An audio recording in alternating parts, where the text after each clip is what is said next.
Hello friends. आज मैं आपसे सिंपल फ्यूचर के कुछ और प्रयोगों की चर्चा करूंगा। यहाँ देखें, पहला, the simple future is used to show a promise in the future sense. Simple future sentence के द्वारा हम भविष्य की प्रतिज्ञा को दिखाते हैं। A promise in the future sense, भविष्य की प्रतिज्ञा को दिखाते हैं। जैसे कि एग्जाम्पल से इसे समझे। पहला example, I will buy you a bike on your birthday. एक फादर अपने पुत्र से एक प्रतिज्ञा कर रहा है कि मैं तुम्हारे बर्थडे के दिन तुम्हें एक बाइक खरीदूंगा, बाइक खरीदकर तुम्हें उपहार दूंगा। इस तरह की प्रतिज्ञा करता है। इसको हम सिंपल फ्यूचर सेंटेंस से यहाँ दिखाए हैं। I will buy you a bike on your birthday। ये प्रॉमिस का सेंस दिखा रहा है इन द फ्यूचर सेंस में। फ्यूचर में एक प्रॉमिस को दिखा रहा है। अब दूसरा एग्जाम्पल ले, I will not tell him about your private matter. यहां भी प्रॉमिस दिखा रहा है कि मैं तुम्हारे प्राइवेट मैटर के बारे में उसे नहीं बताऊंगा। यह भी एक तरह का प्रतिज्ञा है कि मैं तुम्हारे प्राइवेट मैटर के बारे में उसे नहीं बताऊंगा। यह प्रॉमिस है। यहां भी प्रॉमिस फ्यूचर सेंस में दिखाया गया है। तो इस तरह से हमने देखा क्या, प्रॉमिस के सेंस को फ्यूचर में दिखाने के लिए सिंपल फ्यूचर सेंटेंस का प्रयोग होता है। अब नेक्स्ट दूसरा प्रयोग देखें। The simple future is used to show a threat. Threat का मतलब धमकी, धमकी देना। धमकी देने के सेंस को भी हम सिंपल फ्यूचर से दिखाते हैं। किसी को हम धमकी देते हैं, उसको भी हम सिंपल फ्यूचर से दिखाते हैं। A threat in the future sense में जो धमकी दिया जाता है उसको भी हम सिंपल फ्यूचर सेंटेंस से दिखाते हैं। जैसे एग्जांपल में देखें, I will call the police.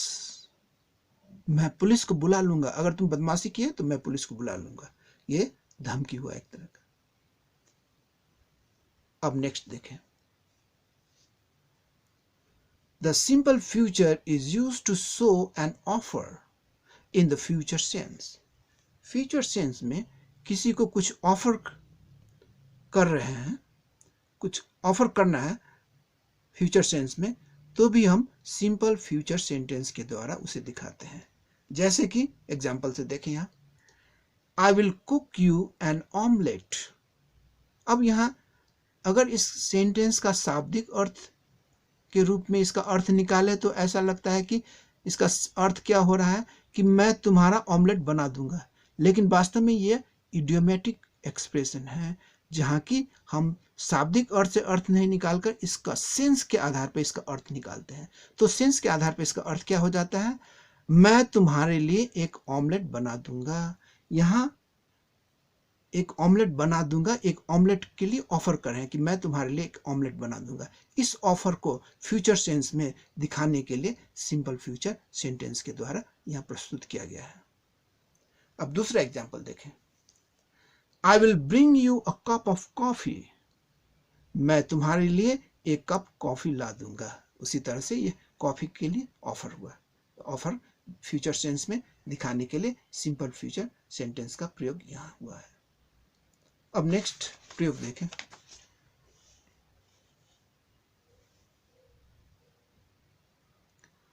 The simple future structure is also used to show a specific behavior of a person with a present sense।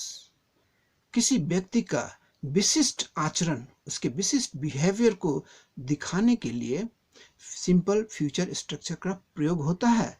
लेकिन इसमें क्या एक विशेषता है कि स्ट्रक्चर तो सिंपल फ्यूचर का होता है, लेकिन उसका अर्थ प्रेजेंट सेंस में लगता है, प्रेजेंट मीनिंग देता है। वहां पर फ्यूचर स्ट्रक्चर होते हुए भी प्रेजेंट मीनिंग देता है।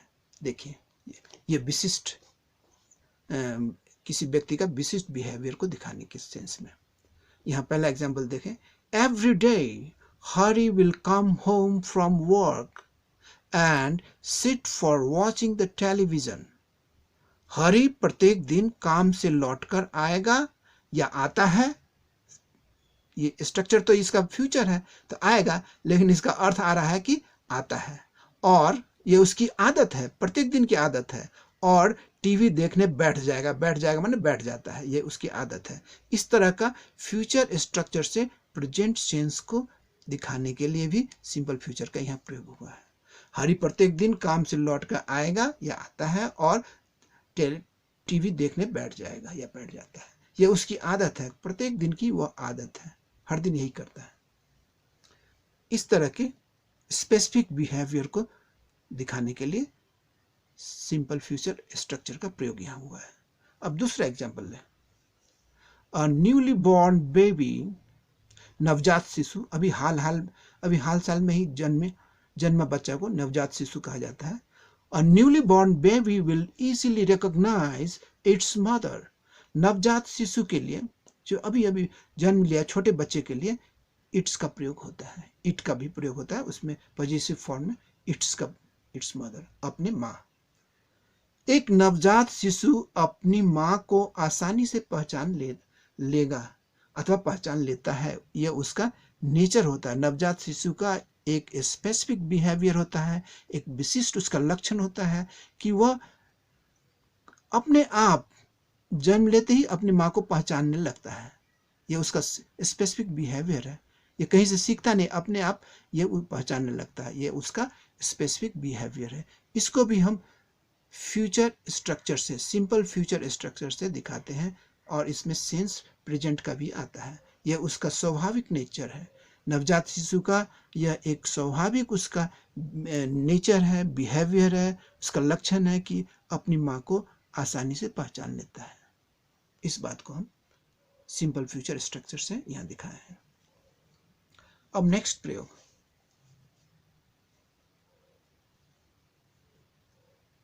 The simple future is used to show a refusal, इनकार करना, किसी चीज का इनकार करना। रिफ्यूज से रिफ्यूजल है ना, रिफ्यूज हो गया मन इनकार करना, वर्ब हुआ, रिफ्यूजल मन इनकार करने की प्रक्रिया, ये नाउन हो गया। रिफ्यूजल ऑफ एन एक्शन, किसी काम का इनकार करना।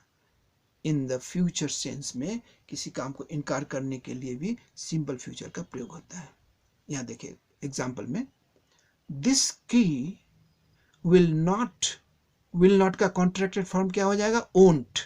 दिस की विल नॉट अथवा दिस की ओंट, कॉन्ट्रैक्टेड फॉर्म जो कि स्पोकन इंग्लिश में ज्यादा प्रयोग होता है। फिट द लॉक, यह चाबी ताले में फिट नहीं होगा, यह रिफ्यूज कर रहा है कि नहीं होगा, ये नहीं होगा, फिट नहीं होगा। इस रिफ्यूजल को भी सिंपल फ्यूचर सेंटेंस से यहाँ दिखाया गया है। अब नेक्स्ट एग्जांपल देखें। आई विल नॉट, फिर विल नॉट का कॉन्ट्रैक्टेड फॉर्म ओंट हो जाएगा। आई विल नॉट या I won't do the washing up, ये द वॉशिंग अप का मतलब क्या है, कपड़ा धोने का काम, जो प्रक्रिया है उसको the washing up. My self, अपने खुद, मैं कपड़ा धोने का काम खुद नहीं करूंगा, यह भी रिफ्यूजल है कि यह नहीं करूंगा, मैं कपड़ा धोने का काम खुद नहीं करूंगा। इस तरह से रिफ्यूजल के सेंस को सिंपल फ्यूचर सेंटेंस के द्वारा यहाँ दिखाया गया है। Thank you very much.